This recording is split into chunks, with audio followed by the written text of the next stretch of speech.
Good morning, Granby Bears. Welcome to second semester. For us seniors, it's hard to believe, but your last semester of high school. As we kick off, I have a couple of important announcements, and we will need all hands on deck. And seniors, we will need your leadership.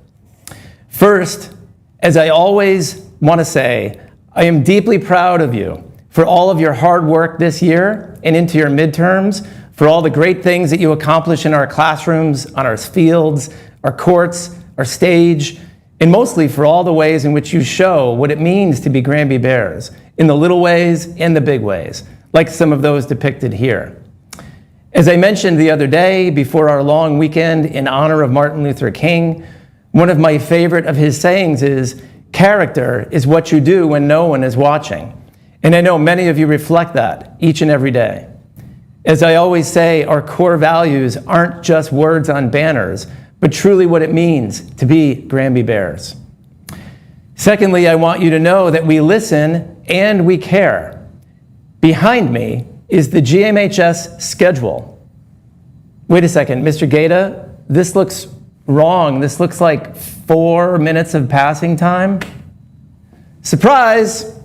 I'm pleased to announce that based on a lot of feedback from students as well as staff, including a poll of your elected representatives in student government, GMHS will be returning to 4-minute passing time. This will begin officially next Monday, January 26th, which gives our office staff time to make all the changes in PowerSchool and the Bell system. Thank you for your patience, for your input, for your teamwork throughout these changes. We also heard from our Student Principals Advisory Committee. I will also say that our expectation now is that you make it to class on time with no excuses. And we are asking staff to enforce that students are in class on time and ready to learn and contribute, to mark them tardy if they aren't. We will also be communicating these expectations to parents later today as well. Finally, also based on a lot of feedback from teachers as well as from students, we are also starting the second semester with a new enforcement plan for our current cell phone policy. As you are likely aware, an increasing number of districts, states, and even some countries have instituted all-out bans on cell phones throughout the school day. But to be clear, the current GMHS policy is still in place. Namely, no cell, bell to bell. Cell phones are to be off and stored in classroom storage from the start to the end of classes.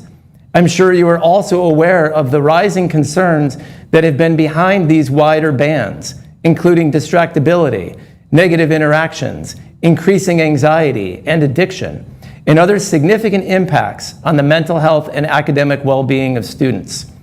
In fact, this has become a very popular capstone topic chosen by more and more seniors each and every year. Again, unlike other schools and districts who have moved to all-out bans, GMHS, for now, is still simply and reasonably requiring you to turn off your phones and place them in classroom storage throughout the entire class period. This includes academic centers. For now, they will still be able to be accessed during study halls and lunches.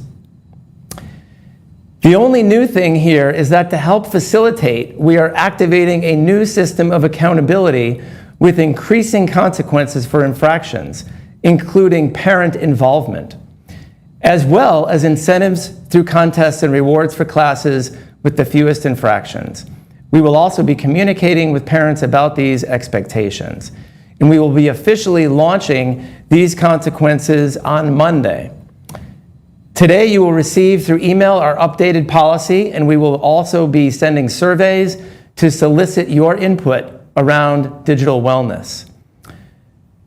I'm also taking this opportunity not only to clarify our school policy, but also to highlight our district's board policy, including some of these major ways phones have been misused to hurt people, and the consequences for these remain severe. As with such concerns, as well as with misuse of bathrooms and other things that impact all of us, we ask for your teamwork. We ask for you to share these concerns with trusted adults. And a reminder, we also have our Stop It app, which has been a very effective way to do so. We know who you are. We know the vast majority of you already comply with these reasonable expectations, and you want the best for yourselves and for each other. Thank you for your teamwork and cooperation, for helping create an environment conducive to digital wellness, where we practice being in control of our tools and not the other way around. You always step up when we ask you to.